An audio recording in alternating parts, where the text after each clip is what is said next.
I was thinking maybe I'll ask a few questions to Ricky and to each of you, then we can open it up to the audience, because we have, I'm sure, a lot of questions. Maybe we could start with the ambiguity of the title of the film, because at the first sign it looks like it's really about a disappearance. So there's also a lot of appearances in the film. So maybe you could start with that. Well, I think the movie involves a great deal of note-taking, whether it be about this fictitious kind of philosopher, political theorist, the diaries that David keeps, but also the idea that once someone is removed from the scene, so to speak, he or it is replaced by something else, something more ghostly and spectral. That each time there is an element subtracted from the film, it's an occasion for other things or other problems or other relationships to come in.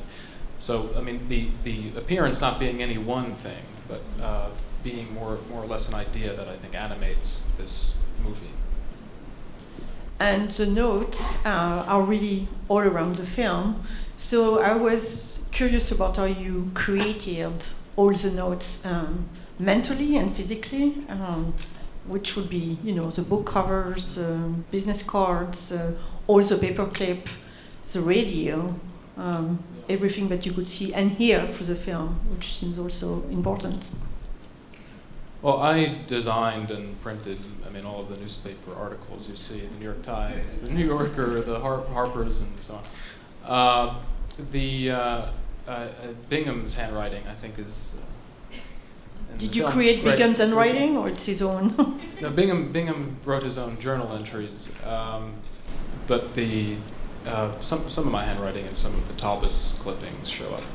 The recording of Talbis is he's not an actor. He's a Russia scholar, and the photograph of Talbis is Jacques Rancière. It's a kind of composite of characters, some like Herbert Marcuse, who would have been very attractive to people who are similar characters at maybe a different generation. But yes, all the documentation, with the exception of some of the handwritten journals, are things that I designed and made myself. And since we are very fortunate to have several people from the cast and the director of cinematography, which is, I think, the first time you worked with a director of cinematography in a film. It's a big budget film, I guess, for you. Yes. Yeah. I wanted maybe to start with cinematography and how you collaborated together, since you used to shoot everything. What type of direction were you giving, and was he flexible to your direction? Very much. I had made about 4 shorts before this film, and the last 2 look, I think, quite similar to this film. Bart had this, I think what we talked about was simply replicating what some of the shorts looked like. And I also created a taxonomy of images culled from certain films that I thought could be used as a reference if, during the shoot, we were trying to figure out how to frame, say, 3 people around a table. But if anyone here has seen Spiral Jetty, the short film I made before this, they're very similar, even including some of the VHS footage that shows up in the film. It was just important to be able to duplicate that in a way in this film. Do you have anything to add in the collaboration, maybe? Ricky had a really specific visual style that he developed over the course of his shorts, so I was just trying to keep in line with that, make sure everything was level and light everything, but it's pretty simple. Yeah, he had really specific ideas, so yeah.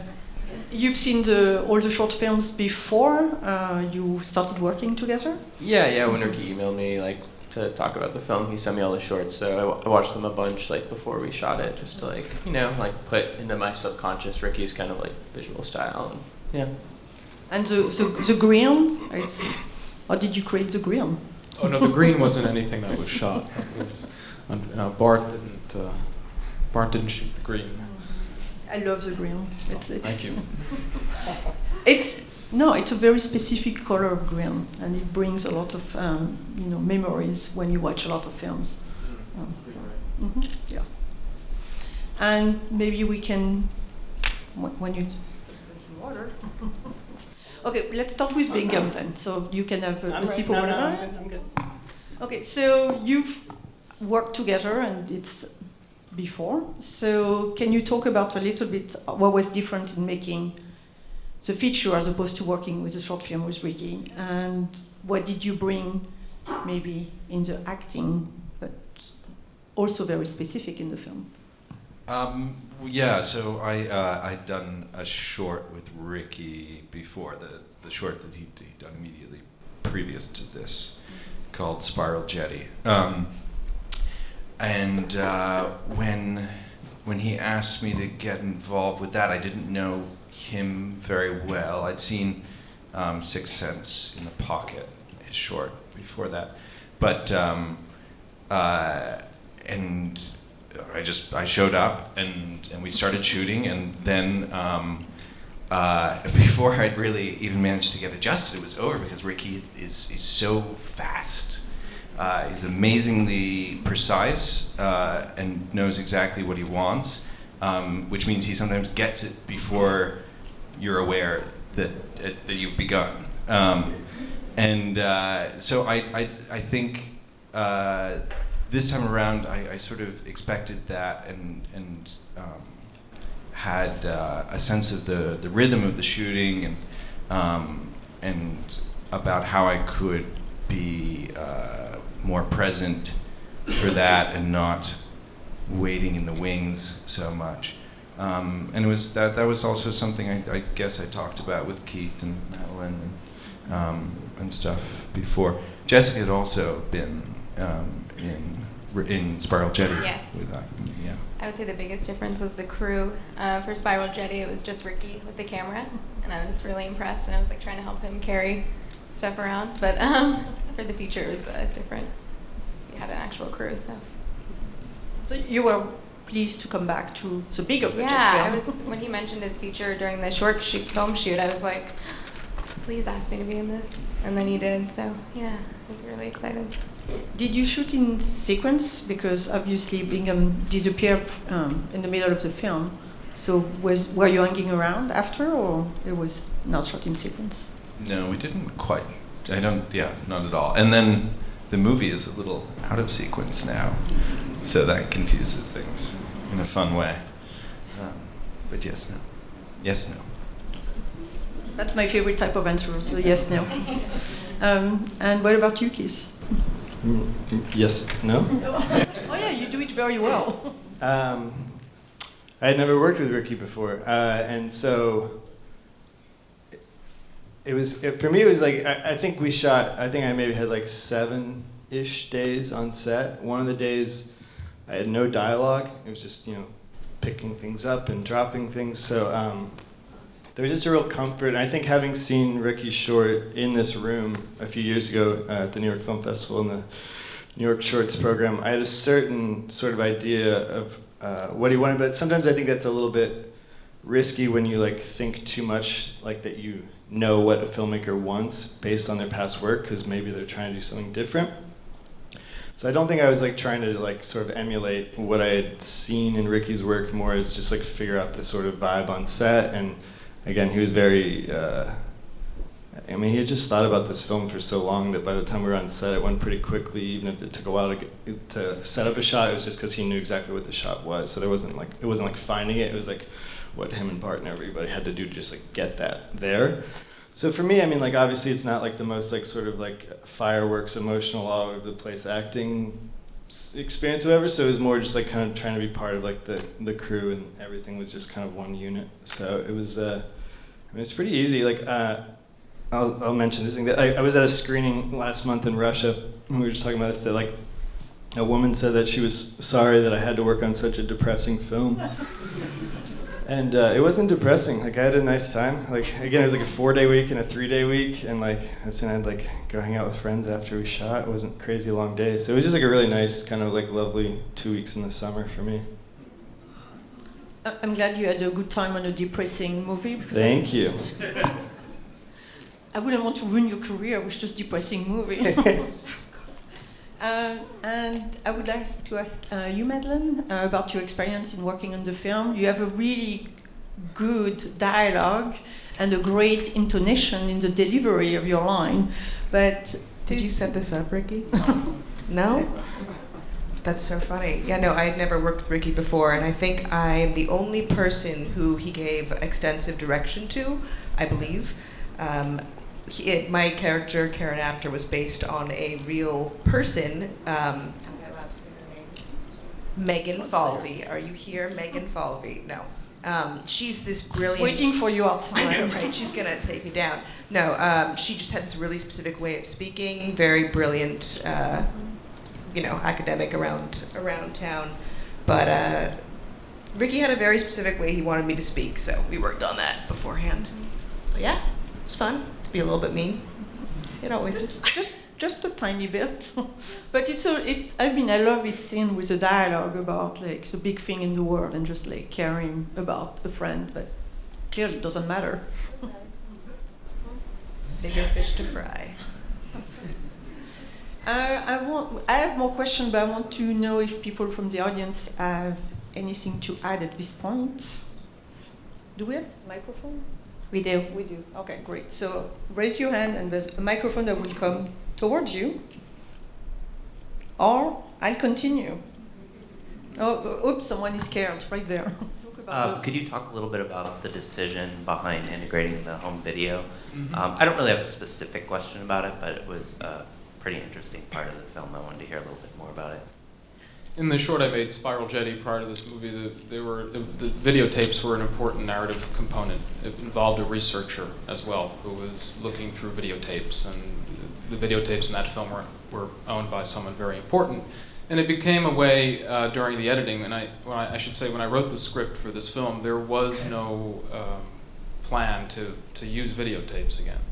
But it became a way to structure the movie, to divide it up in segments. And I like the idea of pairing these kind of somewhat impersonal journal entries that David writes that keep track of his own spending and his ailments and how he's feeling on a given day, with these videotapes that were made by this kind of controversial figure with whom he doesn't have any real personal relationship with. It's a way of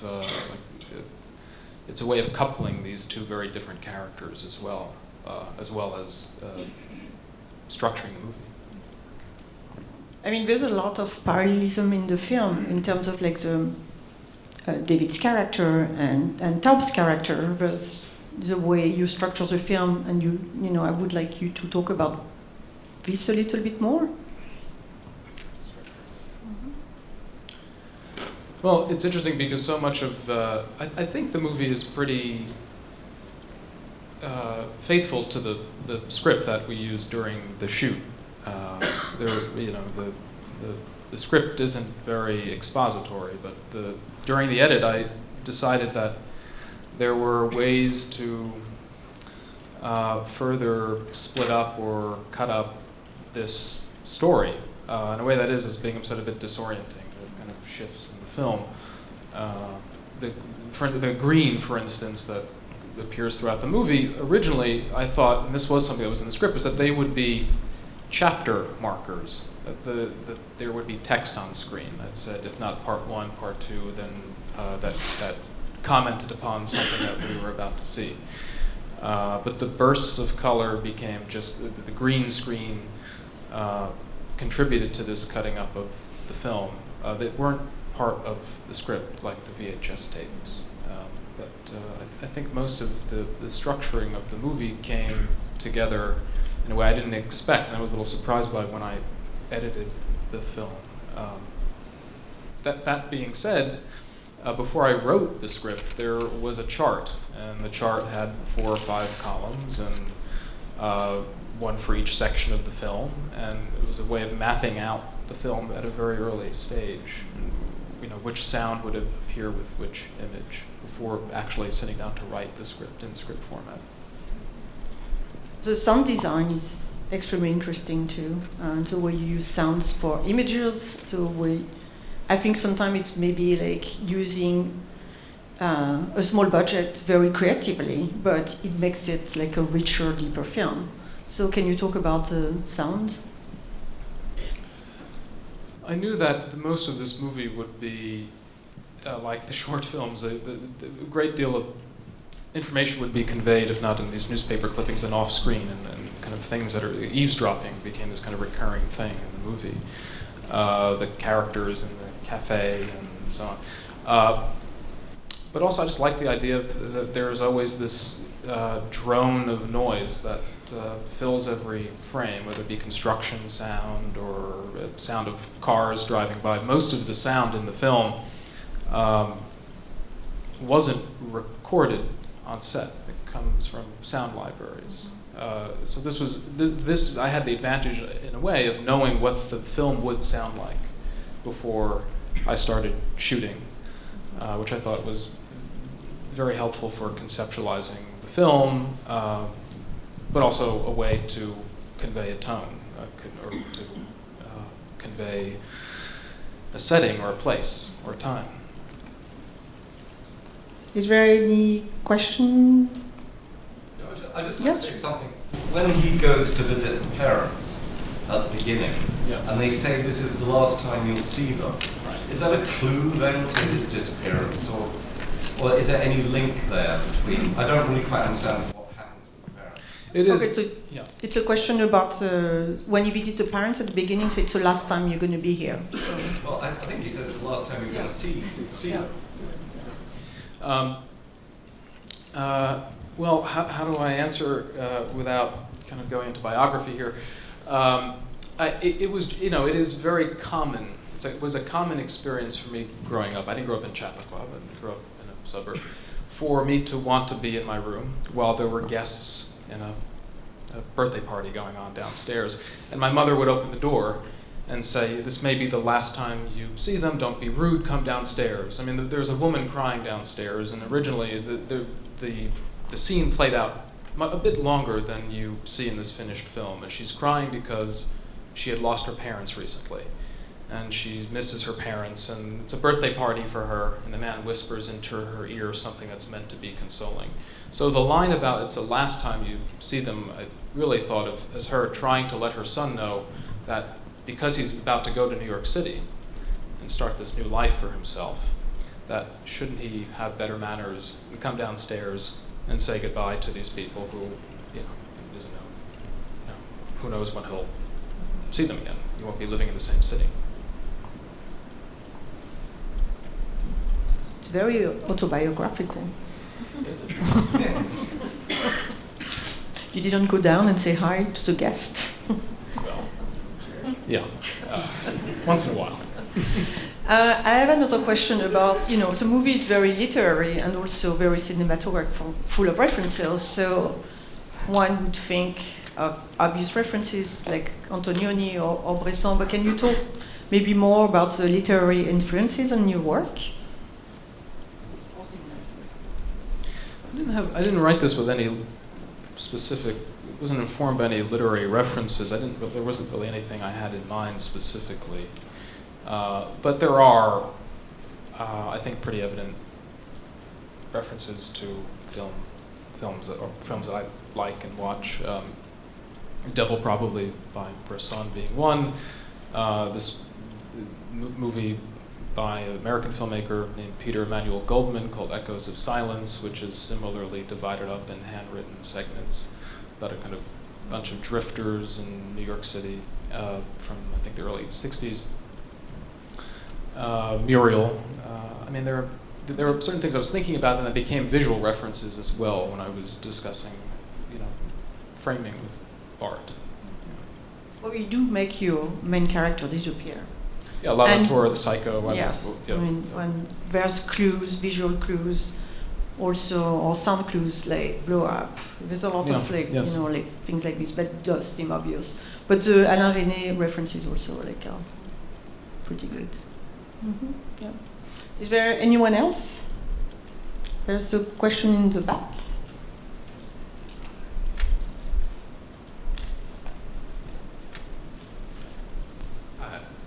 I noticed several people from the film critic community, and I was wondering if there was an inside joke or how that came about. Yeah, there are, and some filmmakers as well. Bingham is a filmmaker. No, I think it was for specific. I don't know who you're thinking of specifically, but the translation panel also features someone who is not a film critic or a filmmaker, is publisher of N+1, and I thought people who, well, mainly were available and were not really in this for any kind of professional satisfaction. They were there in a way doing a favor. They were available.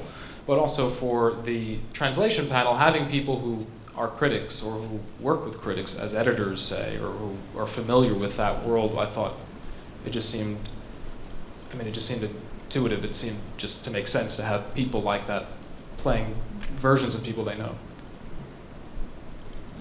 A lot of people I know are in the film. Mm-hmm. I'm not in the film. Although I could have been such a good moderator for the moderator panel. Yeah. Just saying. I had the accent already, so. I know. Is there anyone else in the audience? We have time for 2 more questions. So. Yes, is someone here?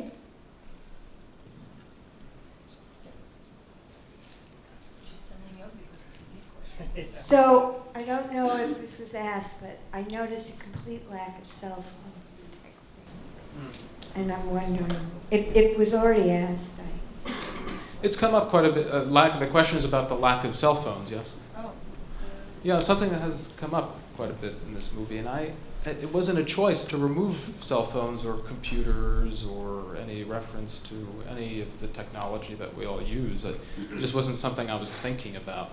And also because of one of the lead characters being an archivist or an academic who would be sifting through papers or reproductions of newspaper articles, it didn't seem correct to show a computer monitor that had some ProQuest listing or a PDF, or it just seemed to make the most sense. But it wasn't a decision. Talking about the budget and the way you creatively use a lot of can you talk the movement of people which you don't see, but there's a lot of movements. So can you talk about the creation? You do maps, and then you see places, but it's also a very exciting way to see how people would move like this. So can you talk about that? It would have. Initially, when the early drafts, there was the idea that you would actually go into subway stations or go into subway cars, and you would kind of shuttle characters physically through these things. And it just, by nature of the way we were working and the limitations, it just wasn't possible. But having the maps, the subway maps, the maps of the neighborhoods. Yes, it is a way, so to speak, to shuttle the characters around, while also playing up a certain repetitiveness that I think is important to the film. You do see Keith's character walk past the dry cleaner Taylor that David was at earlier. There's this recurrence of images. You see Todd and the girl he meets in the gallery at a cafe table, and then the movie moves to her apartment, and then you return to the empty cafe table. And the maps are, I think, a part of this element of repetition in the movie, as well as showing travel. Yeah. And the airport gate or whatever, the in-city, outside of the city, the beach, the trains, and the shot from Milan and Berlin. So it's a static film that moves a lot. We have time for one final question. Yes. There's some. Yes.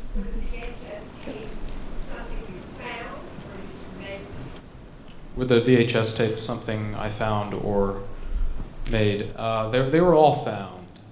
2 of them were shot by my parents when I was much younger. They're tapes I inherited. And the other 2, I think, of a train station. My memory of it is not very good, but a train, I think it's Istanbul and then East Berlin. These were things I found. Yeah. There was someone here, and I will be the last.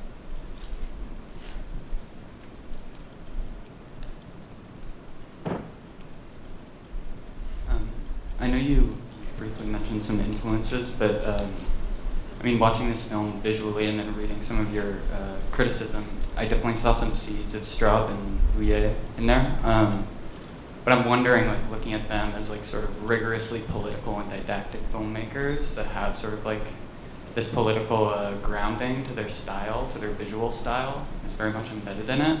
I'm wondering if you're sort of making this film politically, or if, like, what, I know it's kind of a vague question, but the politics within this film, could you talk about that a little bit more?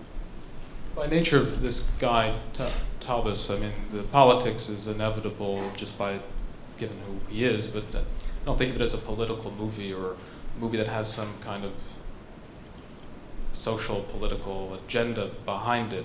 I mean, despite the fact that Talbot is positioned as a character who writes books that get published by, say, Verso, I really think I can't identify what his politics are on the traditional left-right spectrum. I don't think of him as this is not a critique of any particular ideology or political mindset. So no, I mean, there was no, it wasn't thought of as a political movie when I wrote it, and how it plays and how other people receive it, is different than what I thought it would be like going into it. Well, I do think that these days we see a lot more politics in little things in film that maybe wouldn't have been like this, like a year or 2 years ago. So any references to anything that's like very alternative, either right or left, or references to 9/11, like, a poster on like Black Lives Matters, they would have a different significance that maybe when you started working on the film today. So, I mean, it also came to my mind. We do have to wrap it up. We have another screening coming up. But thank you so much for being here. Thank you so much, Guy, for being on stage.